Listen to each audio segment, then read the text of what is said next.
time for another round of Brandy. Candid conversations over cocktails about all things brand with your hosts, Reilly, Newman, and Scott Saunders, the brand developers behind Motif Brands.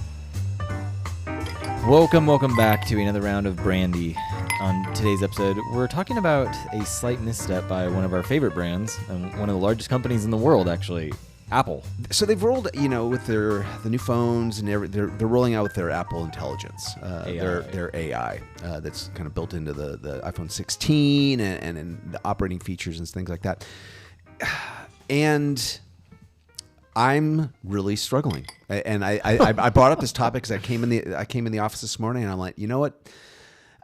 I saw another ad in their campaign on TV last night, and I've seen one, on social media, and just based on the two, and then I watched a couple more. But before we dive in, here's the overview: is that Apple has released a series of ads that's promoting their Apple Intelligence, the AI, all these things, and the way they're framing that, which I have talked about and written about how them framing AI as Apple Intelligence was classic Apple brilliance on reframing a technological advancement and them just owning that. Really, really smart. But these ads, their current campaign, current campaign that they're pushing, it has, it's a little story in each one. It's someone using Apple Intelligence to make a decision or to do something, and the way they're kind of portraying it is that it's either with laziness or someone forgetting something or someone not preparing for a meeting or something like that, and they're using Apple Intelligence to kind of make a shortcut or to not be lazy and get something done. Yeah, to be lazy at the office and still have it be perceived that you're doing your job because AI is speaking on your behalf or sending out emails and all these other things. Well, and on top of it, all of these ads end with a slight little slogan that's related to the context of the ad, and then it plays a song that goes like, I am a genius. I'm a genius. Talk about you being a genius. Except for all these ads are showing people being lazy, forgetful, neglectful, all these different things. Apple Intelligence is the genius, and you are not. And people are saying things like, because the classic Apple thing is think different. People are saying it's now don't think. Yeah, is the new Apple slogan. Their current method of communicating their brand and their messaging, I'm not in favor of. And this breaks the topic of brand alliance, brand loyalty, brand allegiance, right? When a brand is able to build such a tight connection with its audience, with its consumer, and that has been me. I've been an Apple user for decades, and what I've loved about it is that I feel like they get me. Apple has always produced this vibe of progressiveness, forward thinking, imagination, pioneering, right? Yeah. Apple is the tools by which you can be the best version of you. Yeah, I actually really like that. What do you think they're trying to do now? They are redefining. They are changing their narrative of who I am. Right. Yeah.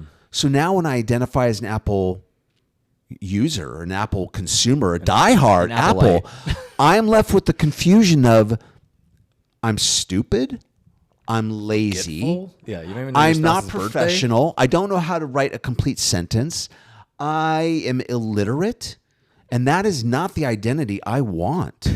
Yeah, it's a bit of a shock to the system, and more importantly, that red flag we always talk about when brands aren't consistent or they start kind of derailing how they've been in the past, then it's kind of creates this uncertainty in the buyer or in the audience, which is not good. And I'm left with, granted, I shared with you earlier, it's not like I'm going to throw my laptop in the garbage and chuck my iPhone out, but it is giving me pause. And it's weird because Apple's always been aspirational. It's always been shooting for either creative heights or even like mathematical heights where they show Einstein or different physics professors and stuff like that, where they're trying to show these heights of intelligence and imagination and creativity.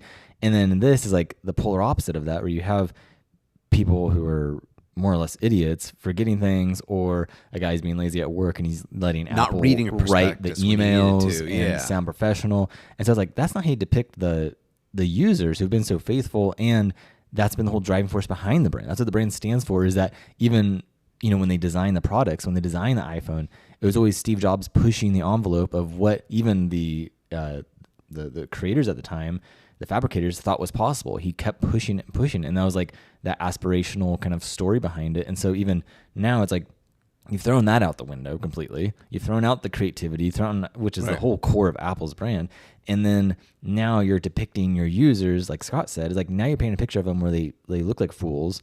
And now it's making them question, going, wait, I don't use the product because I'm an idiot. Right. Well, there's another one. There's even another one where a guy is writing he's emotionally vomiting, right? He's about to send off a very frustrated, angry email. And we've all been there. We literally have been there. And that's why I've always said, never send a text or an email in high emotional state. Never comes across right. Your tone is never conveyed properly. So they just go with the surface words. And if it's not phrased right, it can be misleading and it can make things worse, right? That's more maturity of a person. But this shows him doing this. And then at the end, he copies it all or selects it all and then hits friendly. And all of a sudden, the AI kicks in and rewrites the entire thing, so it's more positive and soft. And I'm like, so now you're saying that an Apple user doesn't even have the capability to self-filter, self-control, to be able to properly form a sentence that could actually be more in a positive. This feature could be used for those things. I get that. I mean, we're entering a day and age where now AI is everything. And so how are we going to navigate that as consumers, as people, as individuals, as working professionals, or my role as in the community? Yeah. And I think that's part of the, like we were saying earlier when Scott and I were talking, I was like, it's like when you go to one of those artists who draw the goofy, or the cartoonists, I guess you call them, and you don't get to see what they're drawing, but they're drawing a portrait of you, and then you get to see how they depict you, and it's very, grotesque or very just over the top in certain attributes.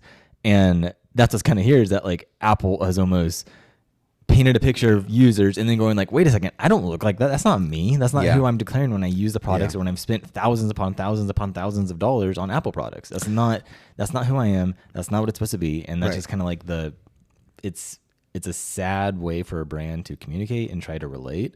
There's certain things that are relatable about it, but it's still like they're dropping the ball, because it's like it should be aspirational, it should be uplifting and pushing for those. Whoever came up with this campaign should be fired. To be honest with you, if I was Apple, it seems so out of place for the brand. It feels so and off. This is, and again, this is not. This is what's the takeaway for you guys? It's like keeping in mind that everything you do with your brand has ramifications to either strengthen your brand or erode your brand.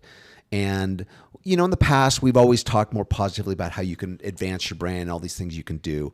But we're taking advantage of a situation of a brand that we're big fans of, right? But we're not so close that we can't call them out on the mat as being in the industry and going, what are you guys doing?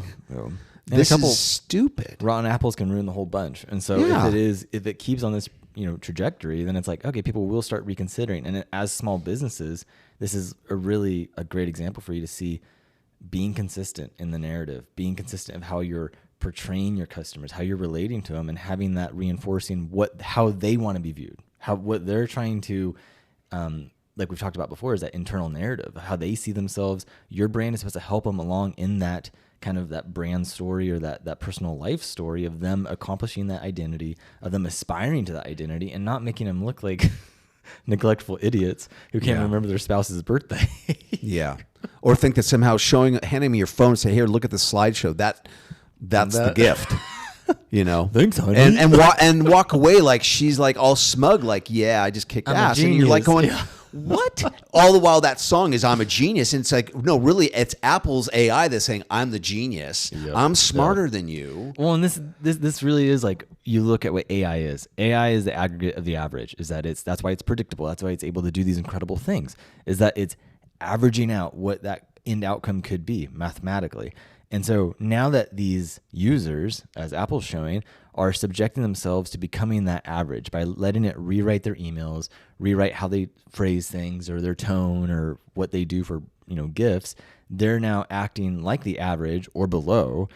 And now they've become that much more replaceable. Like the one of the lazy guy at work who has the email written in a professional manner or whatever it is. It's like, he's now relying on that and becoming more of that cog in the machine that now AI just did it for him. Could he do it without AI? That's No, the question. That's exactly. the question. Is if And you he'll never learn. If AI is going to make something quicker because you can do it without it, but you're using it to maybe be more efficient or whatever. Okay, that's we're not anti-AI, but that's it. But it dawned on me too how polar opposite this is from their main brand messaging that I still remember to this day, which was think different.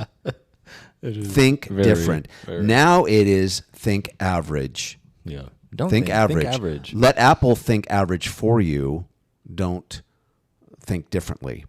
And that's where, again, same product, same great design, everything.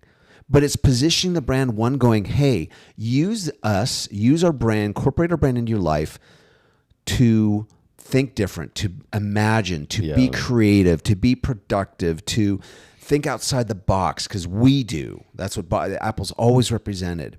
And now it is, we're the phone a friend. We'll bail you out. We'll make you look different than how you really are. And by the use of our AI, you're going to be out. You're going to be like everyone else. No, and even in that one, the one I was referring to, where the lazy guy writes the email and then his boss sees it, and you see the boss and he looks over at the guy, the slob sitting over in his pig pen of a cubicle, and he's looking at him and he's perplexed at, oh, how did lazy Joe write this email? He kind of looks over at him, and it's like that right there is the whole. That's what Scott's saying, is that this thing's gonna make you not sound like yourself. So then you think someone's not gonna find out, like someone's not gonna realize, like, he doesn't talk like that. The water cooler, it's totally backwards. Yeah. They should have made it more of like a companion, where you had the people brainstorming or something like that, and then it actually comes along as that tool, and it's a companion for them. I mean, we've been trying to figure out how to utilize AI and even our personal tool sets, with the Adobe Creative Suite, with Photoshop and Illustrator and InDesign, all these things, where the AI can literally just text to image and create an image, which scares me, because that means people are going to go, give me a logo that's this, this, and this, and Illustrator is just going to create literally a text to image AI in Illustrator, and it can do this right now. In the end, whatever it generates is going to be average. It's going to build what you think you want to see or expects you to think, and if it does that for everybody, end user, that's again where you get the averaging. Yeah, no, and I feel like that's part of the problem, though, is that, like you said, what it expects, because it's trying to predict. That's what these large language models are designed to do, is like based off of these averages and what's most likely to happen and what someone most likely expects when you type in logo for bakery or something like that. It's like it's going to create what it thinks you expect it to be, and that's just not going to be a good result. You will get a result, or an outcome, I should say. You're going to get an outcome, but you won't be getting results from that. And so when you think about your brand, it's like, is this tool going to help me actually drive results for my business? And that really does come down to the strategy, and it comes down to all these other aspects that we're always talking about. But I think there's a point of, if you wanted to explore concepts, like using, AI to generate images of concepts to see that's part of like development, right? Yeah, I actually do. I'll use AI like that, where I work with it to help me articulate, or if an idea is making sense, or put it in certain context of framing. Hey, would this make sense to this person I'm trying to speak to, or certain things like that. But same thing with research, is like, how do I go about researching this? What's my best approach to actually understanding this information and stuff? Like if you were to say, hey, if you had to design a scene, illustrate a scene that looks like in a foreign town, right? A foreign country. Well, one easy way would be ask AI to generate that kind of imagery and see, because it's going to take thousands and thousands of images of the architecture in that region of that country and present you with a scene.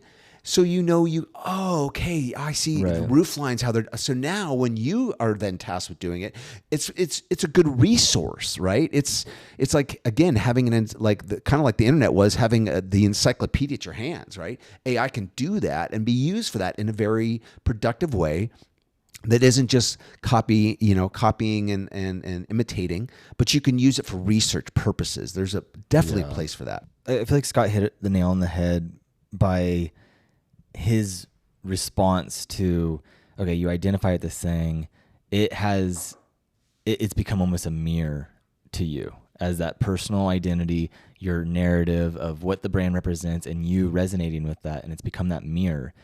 And now the mirror showing a different image and depicting you a certain way, and you're going, no, that's not me. Like, Yeah. do you even know who I am? Like this, it feels a little, kind of just out of place in a lot of ways. So like as with your business, it's like, again, thinking about your customer and thinking about how they are feeling and having the empathy and being able to go, okay, how are we best responding to this, and how can we help position this so it benefits them? So we don't make them look bad. No one wants to look bad, but also helping them trying to achieve what they're trying to accomplish in their life. We've brushed that subject in previous episodes and in our book about when your brand can signal that to a consumer. That is where you are taking it to the audience, from the like it phase to the love it phase to the ownership phase, right? Apple's a part of me. Yeah. And everything they represent, I identify with it. That it's like a charm that I proudly wear. Yeah. And that is what brand, at the core of brand, is perception, right? So how is your brand being perceived? And that's through all these different touch points. So when you do one thing, if it's not done strategically, then it can be a misstep like this. Now, thankfully, in my heart of hearts, I believe this is going to be self-contained to this one campaign. Yeah. And this isn't truly communicating the new Apple, the new era of Apple, because I'd rather think that Apple is always attributed to the thinkers, the shakers, and the movers, rather than the static, the lazy, the ignorant. Yeah. It gives pause, and that again this is a great example of why when you're doing stuff for your brand, you have to step outside yourself. You have to always put back that larger lens of your brand and what you're trying to always consistently communicate to your audience. And when you become inconsistent, it leaves them with confusion, which is exactly, I have emotional confusion today because of this. It's added blurriness to the clarity. So, in conclusion, if you haven't seen these ads, which I'm sure you have, because Apple's got a big ad budget, but go on YouTube and just type in Apple Intelligence Campaign, and you'll get commercials, Apple Intelligence commercials. You'll see a whole bunch. There's a number of them. And, give them a view and let us know what you think of kind of just your take on it. If you are an Apple user or not, just kind of see how, if it resonates with you. I'm curious to see kind of what you think. But thank you for listening, and we will catch you on the next round of Brandy. Yep. Cheers.